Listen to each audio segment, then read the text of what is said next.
Assalamu alaikum warahmatullahi wabarakatuh. Vipi hali zenu? Nimerudi tena na nimerudi kuendeleza episodi ya 3 ya somo la mti wa mtopea mambo, mtope pori, wengine wakiita msegese. Ikiwa labda utakuwa kuna maradhi ambayo kwamba umetibiwa, umeenda kwa maustadhi, umesomewa, lakini aweni ama afueni na kwa ya siku 2-3 kisha hali zinakuwa pale pale. Huo kwa jumla ama kwa jina la wengi wanaolijua tunaita uchawi, ambao uchawi huo ni uchawi wa fitina.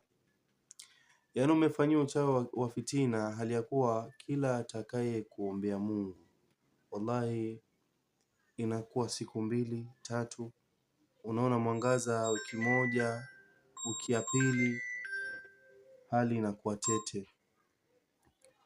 Inaweza ikafikia mahali ukasema alhamdulillah, sasa nimepata mtu ambaye kwamba atanisaidia, sababu nimeanziwa shughuli na nimeona alhamdulillah shughuli inaenda vizuri, lakini wiki mbili hali zinarudi kwa tete, wiki mbili hali zinarudi kwa mbaya.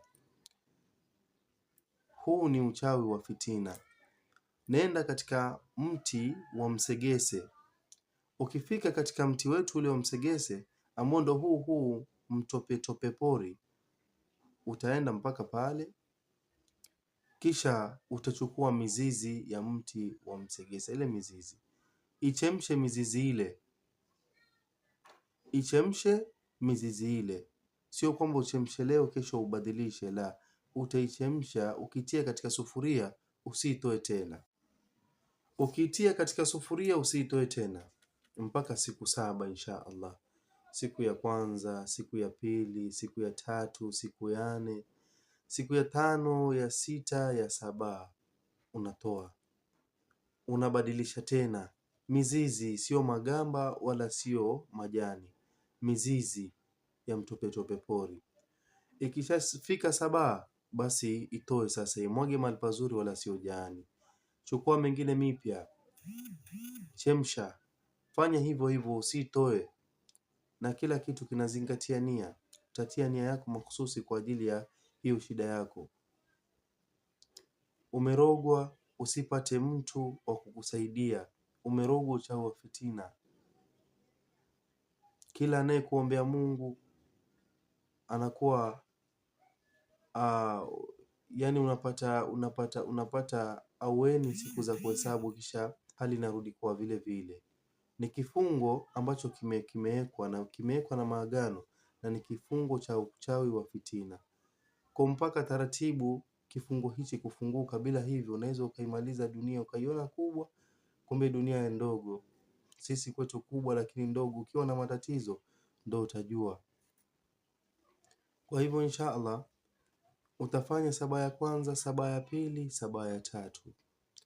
Hii 7 ya 3 hii ikifika siku yako ya 7 ya mwisho kabisa, 7 yako ya 3, toa sadaka. Ndo ushamaliza kuoga dawa yako siku yako ya 7. Siku ya 8 asubuhi toa sadaka, sadaka yoyote utakayoweza.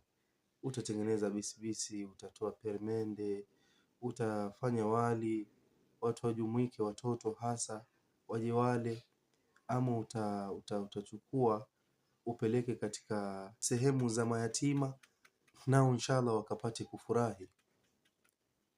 Siku yako ya 7, na 7 hii ni 7 ya 3, basi kwa uwezo wa Mwenyezi Mungu,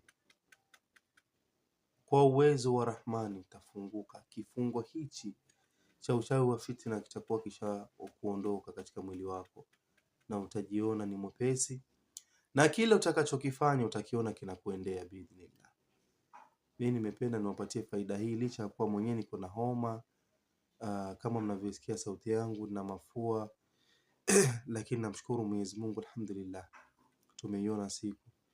Kwa nafurahi, na nafurahi pia sababu ni fursa ambayo Mwenyezi Mungu amenipa. Nikasema hapana, siku isipite wenzangu wallahu watabaruku kidogo insha Allah, na mimi nipate kurikava pole pole insha Allah.